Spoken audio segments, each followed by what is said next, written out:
இயேசுவில் எனது அன்பிற்குரியவர்களே, உங்களுக்கு என்னுடைய இதயம் கனிந்த வாழ்த்துக்கள். வணக்கம். அன்பானவர்களே, இன்றைக்கு கன்னி மரியா, புனித கன்னி மரியா அரசியாக இருக்கிறார் என்ற திருவிழாவை நாம் கொண்டாடுகிறோம். அன்னை மரியா விண்ணேற்பு அடைந்தார். அது மிகப்பெரிய ஒரு மகிழ்ச்சியான காரியம். அந்த தாய் மரியா இந்த உலகில் தன்னுடைய சொந்த மகனுக்கு இவ்வுலகில் மனிதராக அவதரிப்பதற்கு அவர் ஒரு பாத்திரமாக இருந்தாரே, அதை தந்தை கடவுள் எப்படி மதிப்பு கொடுத்து அதை உயர்ச்சிக்கு கொண்டு வருகிறார் என்று பாருங்கள். கன்னி மரியாவை அரசியாக கடவுளே முடிசூட்டுகிறார் என்ற அந்த உண்மையை திரு அவை வாய் வழியாக நமக்கு சொல்லப்படுகிறது. ஏன் அவர் அரசியானார்? ஏன் அவர் அரசியாக இருக்கிறார்? ஏன் கடவுள் அவருக்கு அப்படிப்பட்ட ஒரு உயர்ச்சியை கொடுத்திருக்கிறார் என்றால் அது அவருடைய திட்டம். இது ஆயர்கள், குருக்கள், திரு அவையிலே இருக்கிற திருத்தந்தையர்கள் திட்டமிட்டு கொண்டாடுகின்ற அல்லது கொண்டு வருகின்ற ஒரு காரியம் அல்ல.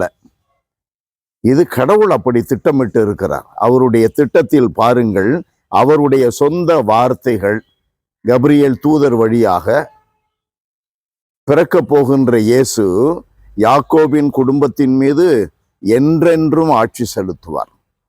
ஆட்சி செலுத்துகிறவர் யார்? அரசர். அவருடைய ஆட்சிக்கு முடிவே இராது.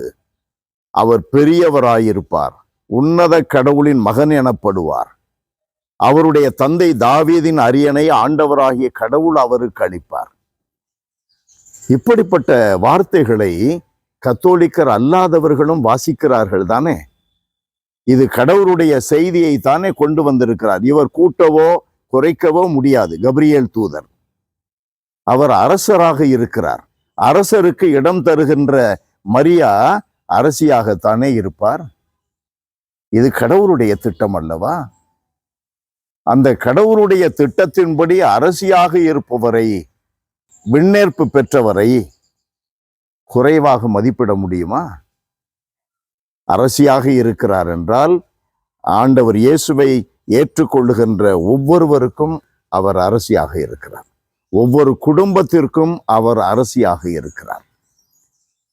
மீட்பரை கொடுக்கின்றவர் நமக்கு அரசியாக இருக்கிறார் என்றால் நம்முடைய வேதனைகளிலிருந்து, துன்பங்களிலிருந்து, அவரே வாழ்க்கையில் பட்ட துயரங்கள், வியாகுலங்களிலிருந்து, அப்படிப்பட்ட வியாகுலங்களை அனுபவிப்பதிலிருந்து இயேசுவை நம்புகின்றவர்கள் அனைவருக்கும் அந்த விடுதலையை, அந்த மீட்பை, அந்த மகிழ்ச்சியை கொடுப்பதற்கும் தன்னுடைய மகன் பேரரசர் இயேசுவிடம் அதை பெற்றுத்தரக்கூடிய வல்லவராயிருக்கிறார்.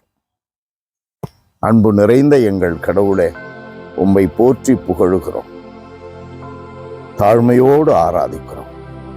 அன்பின் கடவுளே, எங்கள் ஒவ்வொருவருக்கும் உம்முடைய திருமகனும் எங்கள் மீட்பெருமான இயேசு கிறிஸ்துவை நம்புகின்ற எங்கள் ஒவ்வொருவருக்கும் அரசியாக நீர் கொடுத்திருக்கிற கன்னி மரியாவினுடைய வாழ்க்கை எங்களுக்கு எப்பொழுதும் திறந்த புத்தகமாகவே திரு விவிலியத்தில் கொடுத்திருக்கிறீரே, அந்த வாழ்க்கையை நாங்களும் பின்பற்ற வேண்டும்.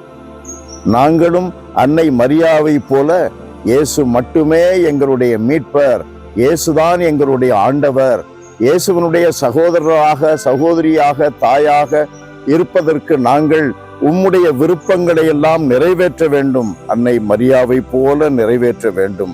ஆகையினால் அந்த அரசு தன்மையிலே இருக்கின்ற எங்களுக்கு நீர் தாயாக கொடுத்துள்ள மரியாவினுடைய அரசாட்சியிலே, பேரரசர் உம்முடைய திருமகன் கிறிஸ்துவனுடைய அரசாட்சியிலே எப்பொழுதும் மகிழ்ந்திருப்போமாக, மன நிறைவோடு இருப்போமாக, பாதுகாப்பை பெற்றுக் கொள்வோமாக.